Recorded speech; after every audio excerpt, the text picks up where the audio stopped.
Your A isn't actually autonomous, it's following invisible protocols. In this video, we're breaking down exactly how Agentic A systems work, and why this changes everything for creators and freelancers. Agentic A protocols are the rulebooks that govern how A agents operate independently. Unlike chatbots that wait for input, agents follow predetermined workflows, make decisions, and take actions autonomously. They're frameworks like React, AutoCatBot Facilities, DBT4, and specialized platforms to work without constant human intervention, perfect for automating repetitive tasks. React combines reasoning and action. The agent thinks, then action. The agent thinks, then action. Two-use protocol lets A interact with apps and databases directly. Chain of thought keeps decisions transparent and traceable.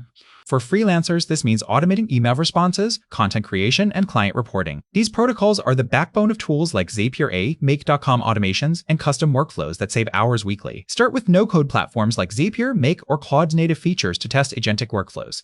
Build simple automation, set rules, connect tools, let it run, upgrade to platforms like LangChain if you need deeper customization. Most creators don't need coding focus on defining clear goals, decision points, and success metrics first. Test with low-stakes tasks before scaling. Agentic A can handle client onboarding, generate daily content calendars, manage social scheduling, and analyze data automatically. One freelancer automatically these preconnated. Nedrissing eine voicing safe. A small agency used protocols to categorize leads, cutting manual sorting by 80%. The key, protocols work best with clear inputs and measurable outputs. Start small, measure impact, expand strategically. Ready to automate your workflow? Hit subscribe for more A tool breakdowns and comment which task you'd automate first. Let's build this together.